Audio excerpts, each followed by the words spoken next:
King spoke to that whole generation and said, y'all gonna live in a time where your color's not gonna matter. It's gonna be about your character. And everybody thought he was talking to America. He was, but he was talking directly to black people too. Like directly. Like, and what did we do? We didn't get prepared. We didn't get prepared. Right after Dr. King was killed, we went right away to make Superfly and Shaft. Right after, I mean, if I'm just gonna keep it real with you. Right. Yeah. You know what I'm saying? We wasn't out there saying, no, we not doing nothing until Dr. King's dream is fulfilled. We will sleep in the street. We doing an exodus out this month. We out of here. Now, we did burn down over 100 cities after Dr. King's death. But then again, what was that? A moment of rage. We went right back to the poverty, right after that. Dr. King's last message was economic empowerment. That was his last message, economic empowerment. What are we doing today on that? What are we really doing? I can tell you spiritually, his dream is fulfilled in hip hop. If the last thing Dr. King wanted was the empowerment of his daughters, hip hop has fulfilled that. Yeah. Has totally fulfilled that. So look at us now as a divine people, that those that are drawn to this event called hip hop are drawn to a certain divinity, a certain prophecy spoken of by Dr. King. I could see if Dr. King spoke something else that didn't match us. He specifically spoke to his daughters about the very next generation. That's us. And then we turn out to be that. Not on our own doing, but the event called hip hop. Yeah. Just turned out a third base, a Beastie Boys, a Eminem, a this, that, and a slew of blacks and I can't even say Puerto Ricans, I have to say, Latino. I mean, like hip hop just turned everybody out. And just said,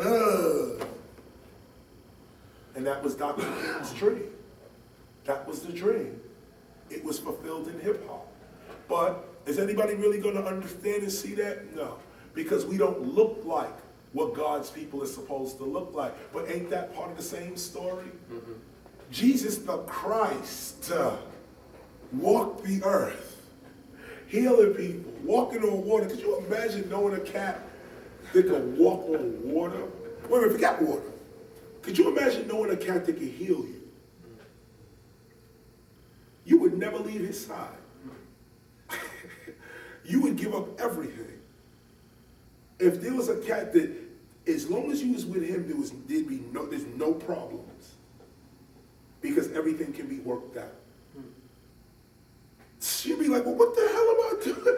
I'm out of here. Where you going? That's where I'm going. And still, at the end of the day, people doubted him. If people could doubt Jesus, I'm nobody compared to that. Nobody. If you could doubt the Christ, then you damn sure could doubt KRS. And I actually thank you and invite it.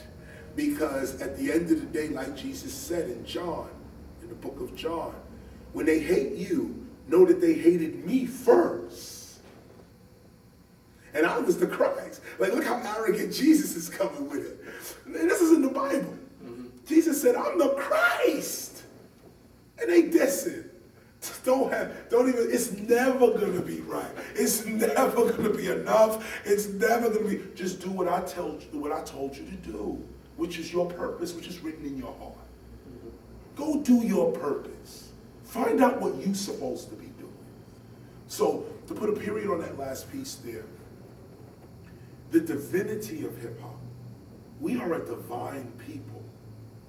We've come to this planet to make major changes in the world. Major changes. The job of KRS-One as hip hop's first teacher is to make you aware of it. That's my gig. That's what I'm here to do. I'm not a dope MC because I'm a dope MC. I'm a dope MC because I have a purpose to be. There's a reason why I have to be at a certain skill level. Not by my doing. You know, God gives me every rhyme I've ever said. Ever. Ever. I don't know where this stuff comes from. It ain't coming from me. It's coming, I have to go somewhere mentally. I have to be somewhere spiritually. I have to, you know, not be here to write rhymes. And most MCs will tell you. You know, when you write in rhymes, you hear the rhyme, then you write it. You know, you hum it out. Word, that's high. But you hearing it first. It's coming from somewhere. And you're receiving your rhymes. Mm-hmm. You know, and so for me, I look at that and I say, well, now I know there is a God. I don't need the Christian perspective. Thank you. I appreciated that. When I was young and only had you, that was good. The story of Jesus Christ is a damn good story.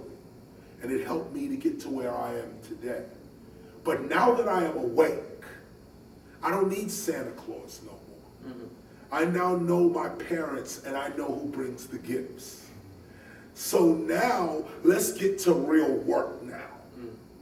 Let's start closing these books and let's start really loving and teaching and understanding one another. Let's start really creating a new civilization based on mind, not body. Based on interest, not geographical land space. That's old. I'm African because I come from Africa. No, you're not. You're light. You're E equals MC squared. That's what you are. You're carbon, nitrogen, oxygen, phosphorus, water. You're 98% water. Right? Why we keep this in water? Why people say they black when they're really water? You 98% water. Even black is another liquid called melanin, made up of what? Water.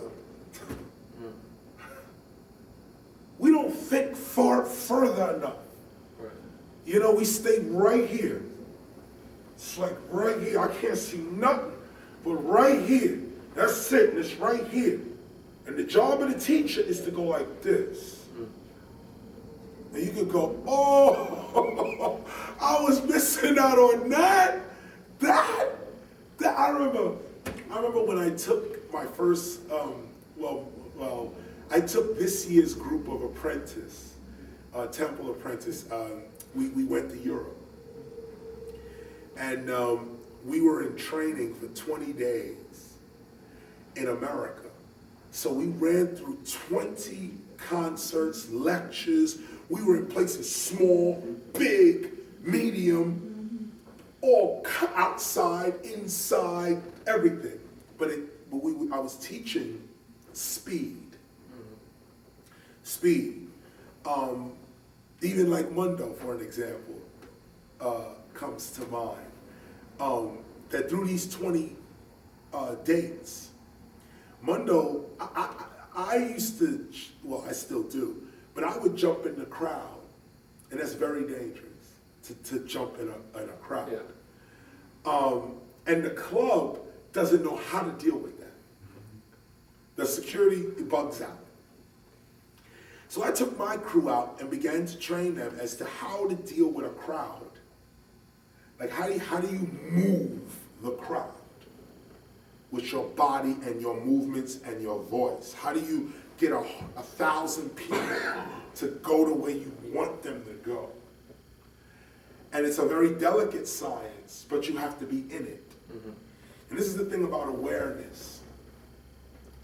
So over 20 shows, Mundo was just like, he'd be hesitant. He'd jump in a little bit, try to grab my hand and pull me. And each night we say, yo, man, jump in there. But what if I punch somebody in their face? What if I elbow them? What if they fall? It was like, yo, it's not, don't even think like that. Just jump in, you know, this. And I don't want to give away the secrets here.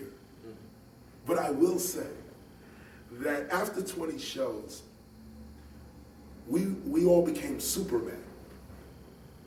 But we still weren't there. It's when we got to Europe and we were out of our element. Now me, I'm a world traveler. I'm a world man. So I'm the only sane one in the group right now. And everyone is their first time. And I kind of stuck it to everybody by landing everyone in Paris, France first. We all landed in Paris. Boom. Cass was like, yo, I'm in Paris. I was on the corner in LA chilling. Some of us were from Philadelphia. I'm chilling in the hood of Philly. Now I'm in Paris. Everybody speaking French. I'm trying to order food. I can't. You trying to get adjusted. It's a real mental, physical adjustment.